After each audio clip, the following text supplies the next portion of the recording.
That doesn't get old. Wow. So before I begin, I'm just going to let you know, there's a very small chance, I've got my cell phone up there, there's a very small chance it's going to shriek terribly, and if it does, I'm going to press a button on it and we will ignore it. That's because it sometimes wants to know that I have an arm, and my arm has blood, and it sometimes freaks out about the fact that I have an arm and it has blood. So, technology. It's been being a little skittish today. But thank you.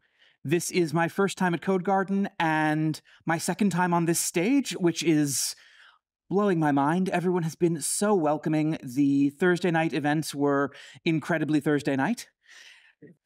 And I'm here and I'm awake, so I think that's a win.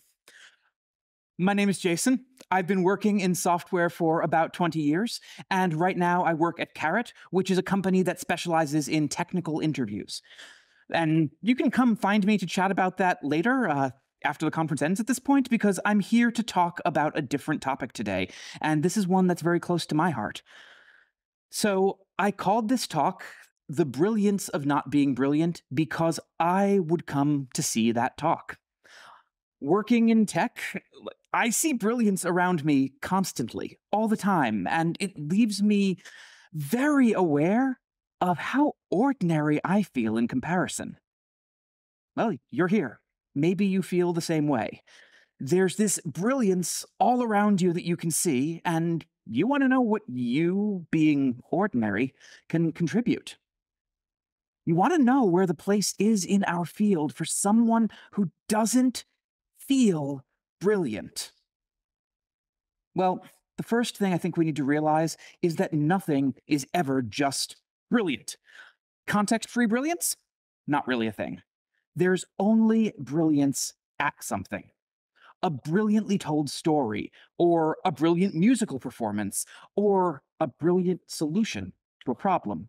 And that last one is the one that's relevant to us here today, because this is Codegarden. We're aiming to create brilliant work in software. But maybe we're a little too close to software. So I'd like to look at some ways that brilliance shows up in other fields. Like this guy. This is Florian Gadsby. He's a potter working in London, and I'm not qualified to say what defines a brilliant potter, but I look at some of these pieces that he's made, and I feel like he's gotta qualify. And one thing that's interesting about him is that he shares a lot of his process in videos on YouTube and on Instagram, and in some of those videos, he talks about what he's doing. And when he talks about the work, there's this sense of ordinariness that comes through. Which tool he's going to use where, which parts he needs to be careful on because they'd be easy to break. He's certainly not presenting himself as someone trying to show off how brilliant he is. But when he shows us hundreds of identical pieces like this, along with the process that made them, you can see the ordinariness and the brilliance both on display. And I think looking at this contrast, you can observe something about brilliance. Brilliance isn't the feeling you have when you're doing the work. Brilliance is what others see in the work that you've done. And literally, brilliance means something like shining. It's about the bright glow that's coming from something. And sometimes you can look at something you've made and recognize that brilliance in it. But more often, what you'll see is the ordinariness of the work that it took to get there. The brilliance is only visible to others.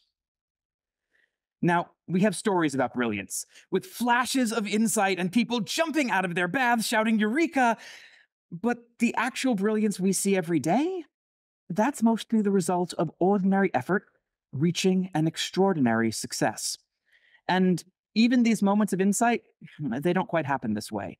The stories about them have great fanfare, but the actual moment usually sounds a bit more like, A new solution to a problem occurs to somebody, and it feels so simple that somebody else must have tried it and discarded it already. And often that's true. But occasionally, that simple, obvious thought is the breakthrough that's needed. Once the moment has passed, we can see its brilliance. So you can't really know if you're being brilliant. Even the people we think of as brilliant can't simply decide that they're going to do something brilliant right now. But you can create the conditions for brilliance to arise in yourself and in others. I think of it like gardening. You can't grow a flower. Really. Now, you can create a place where a flower can grow. You can nurture a seed. You can do everything in your power to make the situation right. But the flower grows itself. Or it doesn't. And nothing you did was the reason why. Brilliance is like that. You can create the opportunity, but you can't force it. But still, somehow, we have gardens. Even though you can't force any particular flower to grow, when you make the space for it, enough of them is. And like a garden, there's work that we can do to prepare the soil. We can make the conditions ripe for brilliance. And if you're afraid that you aren't brilliant enough to do that, don't worry. Like gardening, this is all ordinary work that anyone can do. In fact, it might be easier if you don't see yourself as brilliant. Your own confidence can be a trap that prevents you from arriving at the best answers. And to illustrate this, let's talk about the man who very nearly arrived at the modern understanding of our solar system, Tycho Brahe. Tycho was the last great astronomer to work without a telescope. He cataloged the positions of stars and planets to a degree of accuracy that was unmatched by his peers. His observations formed the foundation for the Astronomia Nova, the first European scholarly work to propose that planets follow elliptical orbits around the sun. But Tycho didn't write the Astronomia Nova. That honor went to his one-time assistant, Johannes Kepler. Tycho pointed to the view that even if the planets might orbit the sun, the sun itself orbited the Earth, which must be unmoving. He had created a model which came wonderfully close to explaining everything this way. Now, this model, it's not impossible to make sensible. If you were to imagine that the Earth is fixed, then in a sense, we can think of the sun as revolving around it. But the mathematics of the model? Well, they're wrong.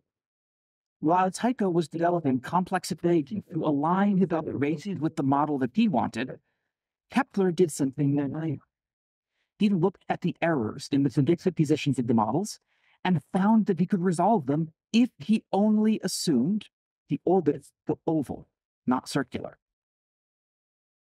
Tycho rejected that model, which we now know to be correct, because he had a model he preferred, and it was more than flawed things and explained away the objection against it.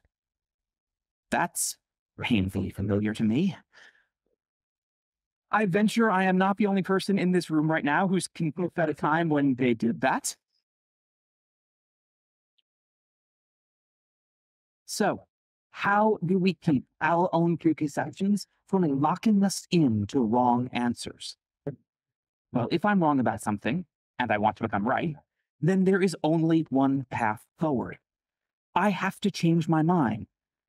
But it's not so simple as that, is it? No, it isn't. But it's close.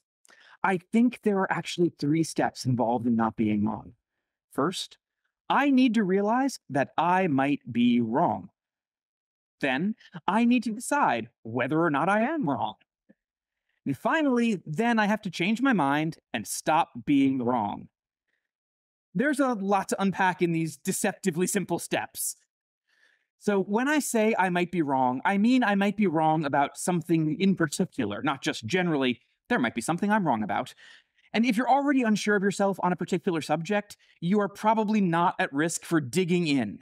If you're already entertaining the question before anything pushes you, this probably isn't a strong idea that you're super attached to. So me, I'm not a front-end web expert. I can usually convince CSS to put things mostly where I expect them to go. But if someone tells me there's a better way, my first instinct is to believe them because I know how limited my knowledge is. But what if it's something you're sure of? What if it's something you cannot believe you're wrong about? Well, then in that case, the first sign that you might be wrong is that someone disagrees with you. You probably think that they're wrong. And this is the hardest thing I'm going to tell you to do today. When you feel yourself being sure that someone else is wrong, you can turn the question inward.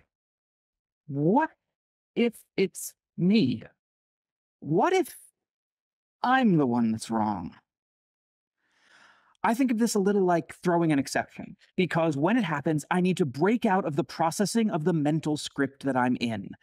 My natural next step is to argue with them, but first, I've got to let this little process run. Do I respect the other person? Do I think they might have information I don't have?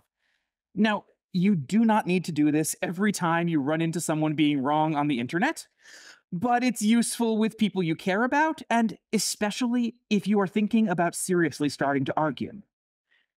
For example, a few years ago, I was leading a team, building a tool to help developers at the company I was at, and I was absolutely certain that for this tool, we needed a NoSQL database. One of the other developers challenged me, and he said that we could build the tool using a pretty simple MySQL database instead, and I was sure he was on. But instead of arguing, I paused and I asked myself, what if he's right? I needed to decide which of us was wrong. And to do that, I needed evidence. I had to look at the structure beneath my belief. Why did I think that? Well, I made a list of my reasons. SQL databases have performance issues at the scale that you're going to need. And this problem is fundamentally not relational, so we don't need the feature to SQL. Also, the ORM that we use for SQL databases, it has a tendency to create debugging problems. And the last 2 times that we tried to use a SQL database, as we scaled, we were forced to change it out. Now, even before I talked to the other developer, I realized I can get rid of that 4th one. That was how I had learned the first lesson, but now it's just me describing my fear. It's not really one of my reasons. But then I was able to take the other 3 and go talk to the other developer. And, well, we went through my concerns and he addressed them. He said, this project doesn't need that degree of scale that you're worried about. And then he showed me usage projections that backed him up. And he showed me how I had missed how some of these features would be way easier to build with a relational database, and I had a far more complicated plan to build them. And he agreed with me about the ORM, and we both agreed that we would use the database and we would use that particular interface. So by sharing the reasons for my belief with him, I gave him the tools to change my mind. I was wrong. Now, I've evolved the process since then.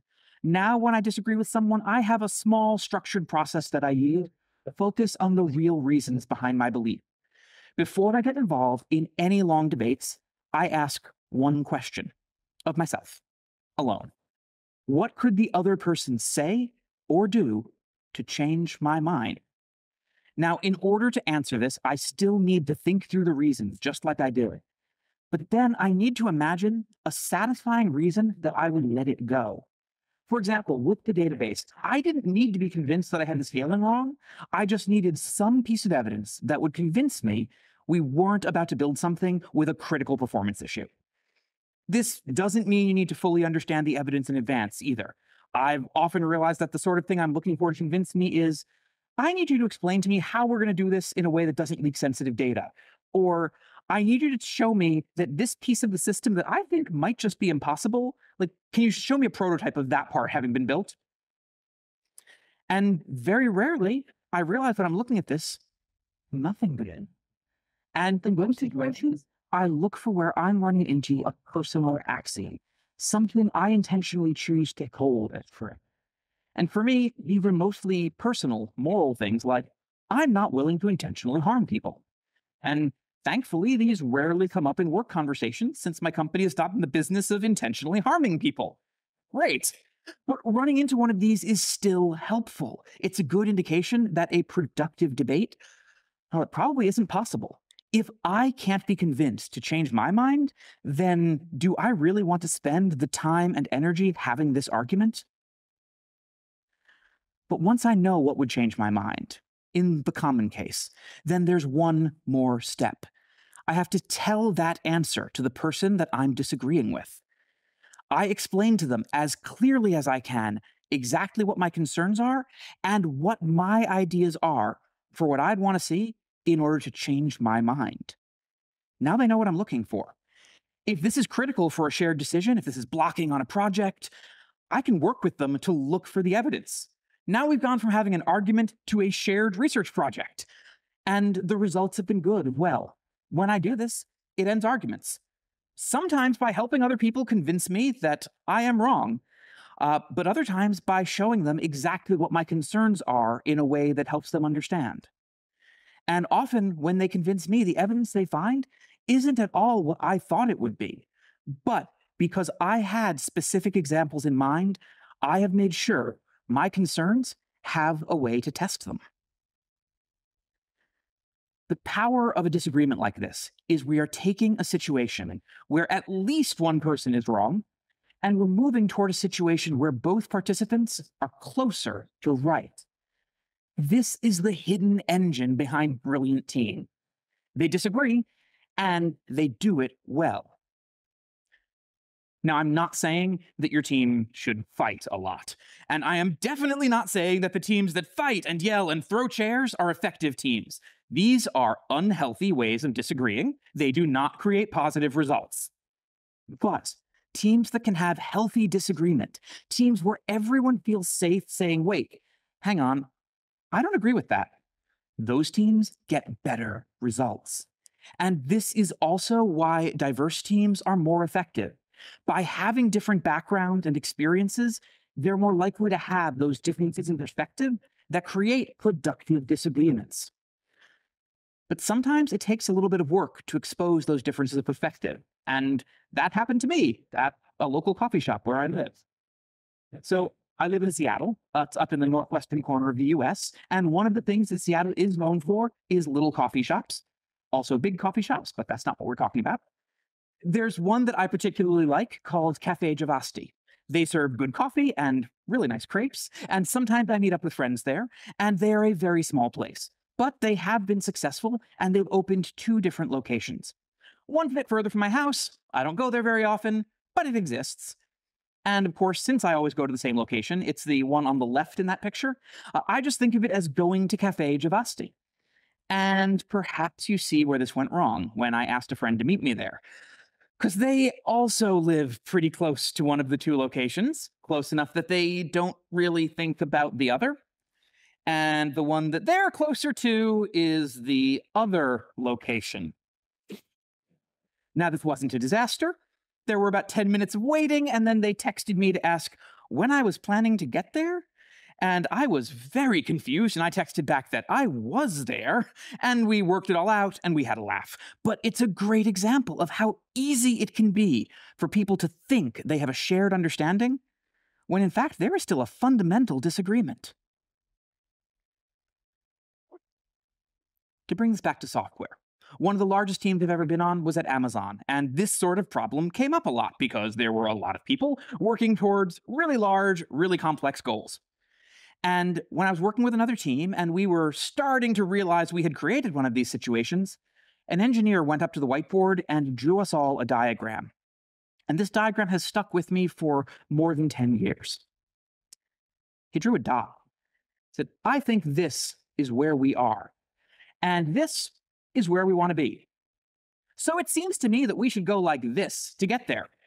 But everybody has their own plan for what to do. So right now we're talking more like this. Now, if we all agree on where we are and where we're going, we should be able to have this conversation about which of these plans gets us from here to there and come up with which one to try.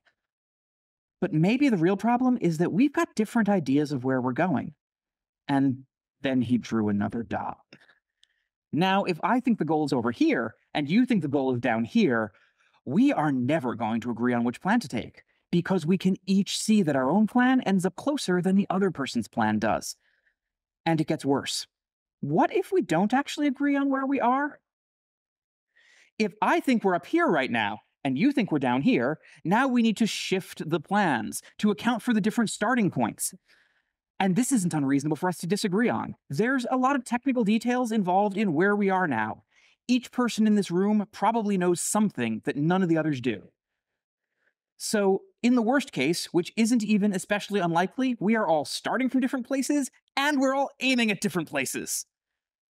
But all we're describing to each other is what we're going to do next. The only way we are going to reconcile enough to actually resolve the disagreement is if we step back and talk about the 2 points. Where do we each think we are, and where do we each think we're trying to go?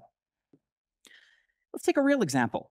I have had a bunch of great recommendations for places to go while I'm here in town, and as somebody who speaks 3-ish words of Danish, it's really hard to know how to get to them. So I can ask someone for directions. We could disagree on where we're going. Places have similar names, and did I mention my accent is terrible? So I could ask for directions to one place and get directions to another. We could disagree on the starting place. I could think the directions are meant to start from my hotel, and the person giving the directions could be giving them from right here at the conference. If someone gives me directions like, head right out the front door, go 3 streets up, take a left, it'll be on your right after the road curves, I could walk a long way before I realize those directions aren't taking me to the right place at all. The only way we resolve this is by stating the assumptions out loud. If I just asked, so that's turning right from the Hotel Odeon, now we've locked down a piece of the ambiguity. Double check the name of the destination, another piece locked down. Now, I might still get different directions from different people, but now we can talk about which route is better with confidence that the routes are going between the same 2 places. Maybe one route is shorter, but the other route goes through a real pretty area that I might enjoy walking through. Now the conversation is about the routes themselves and what happens when we discuss those routes together. Maybe both people prefer their route. That's not uncommon, but maybe the person with the shorter route is surprised. The other route, yeah, that's only a little longer, and it is such a nice walk. Yeah, that's a brilliant idea. You should send somebody visiting that way. All right. Maybe you have never called a better walking route brilliant, but maybe that's just because we don't get excited about giving people directions. Brilliance can show up in strange places, and when it shows up, it's usually not evident to the person saying it. Take that diagram, for example. That little whiteboard diagram has changed how I think about technical discussions.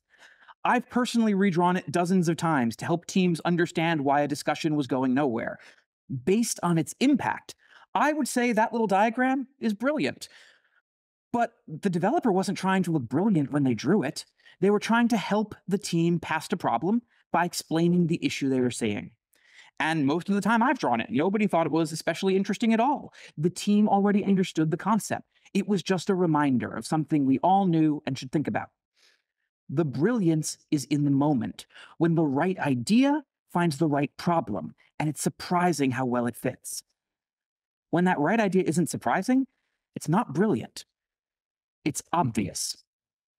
So why bother with the obvious? Well, let's go back to Johannes Kepler, the man who took Tycho's observations and built our modern understanding of the solar system out of them. The great observation of his work, the piece that made it fit all the known data better than any prior model, was that the orbits of the planets were ellipses. But Kepler nearly rejected that idea on the grounds that it was too obvious. I'm serious, I have a quote. He wrote in a letter to a friend, "If the orbit were a perfect ellipse, the problem would have already been solved by Archimedes and Apollonius." Now, thankfully, Kepler overcame his instinct that the answer was too obvious to be correct.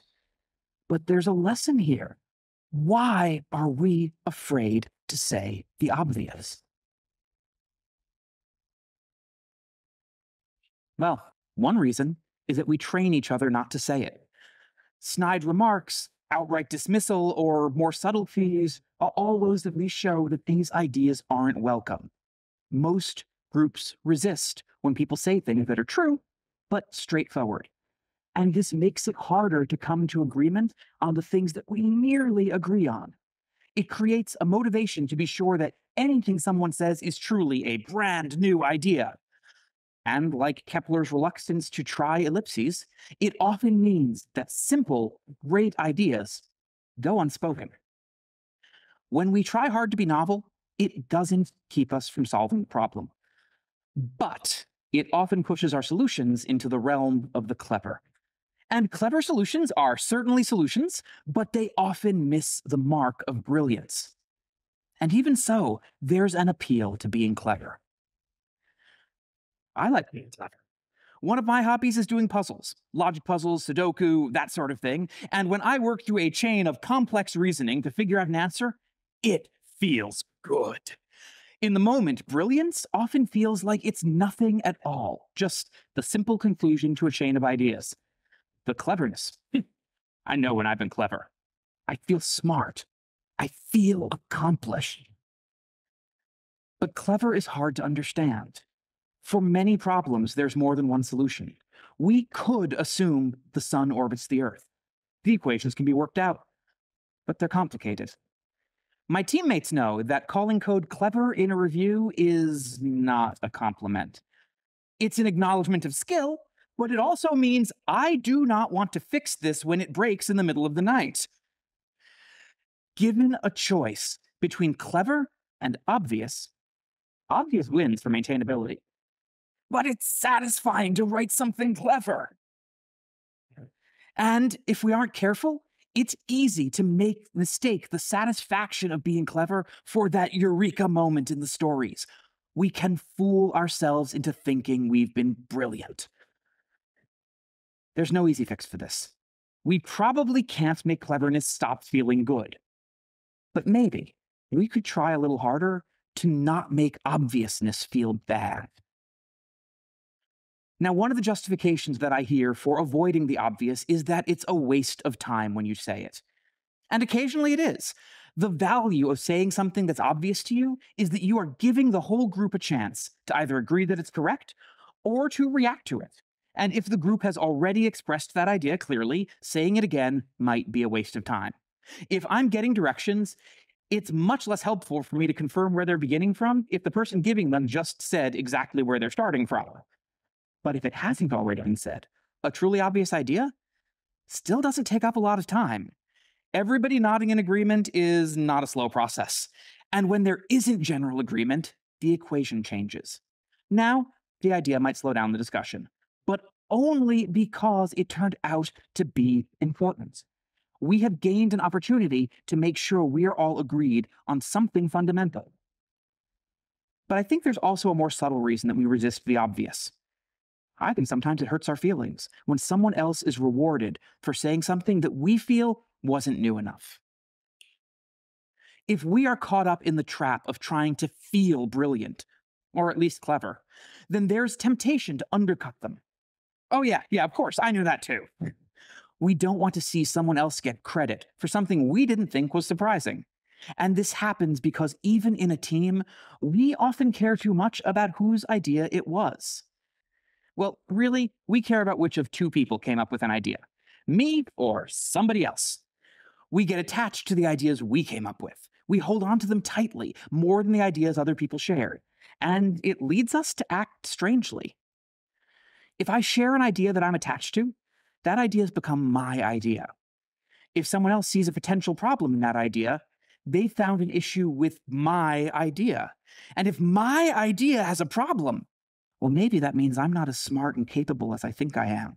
So I defend my idea, and I start from the assumption that the other person must be wrong about what they see. Because I'm attached to the idea, I've transformed a possible problem in the idea to a possible problem with me. We treat our ideas like we're laying out dishes at a potluck meal where everybody will know who made what. And if you don't like my cookies, you are insulting me and probably my grandmother because it was her recipe. But the world isn't going to see our work like that. To abuse that metaphor, our team is going to put one meal on the table. From all of us. You want that meal to be the best that it can be. And maybe what my grandmother's cookies really needed was a bit of your great uncle's jam on top of them, and now they'll be better than either one alone. When we're working in teams, we succeed or fail together. When someone brings an idea to the team, it becomes something the whole team now owns together. To make this work, instead of rewarding people their ideas, it's better to reward them for their role in the collaboration. And often, the most effective way to collaborate is to say the obvious. In an environment where people aren't over-attached to their own ideas, saying the obvious is a powerful strategy. When something feels obvious to you, it fits with everything else you know about the situation so well that it feels like a simple consequence. And often it is. But sometimes, by saying it, you're revealing an insight that was unique to your experience. Sometimes one of those pieces of existing knowledge about the situation is something you brought into the conversation, and you haven't shared it yet because you didn't recognize its importance. Often in those situations, we only recognize that something wasn't obvious to everyone because someone else disagrees with it. And that gives us a chance as a group to talk about the disagreement. And when that happens, it's always valuable. Whether it's revealing a misunderstanding that might have gone unnoticed, or the rest of the team noticing that someone's obvious statement is actually brilliant. That's the true power of teams. You can't know when you're being brilliant, but your teammates can. And you can know when they're being brilliant. Together, you can see those moments of brilliance in each other and point them out, building something together none of you could have made on your own.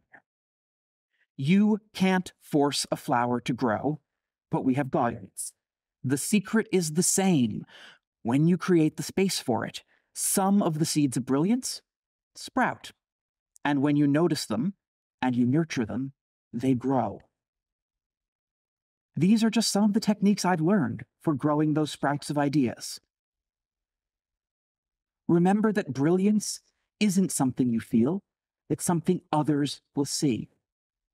Remember that while clever ideas feel good, obvious ideas are powerful when we're looking for brilliance. Remember that you might be wrong, and being attached to your own ideas can get in the way of building what's best together. In the end, that's the brilliance of not being brilliant. When you're not caught up in trying to be brilliant, you set yourself up to cultivate the brilliance around you. You remember, you are not the flower. They're the gardener. And this is Codegarden, isn't it?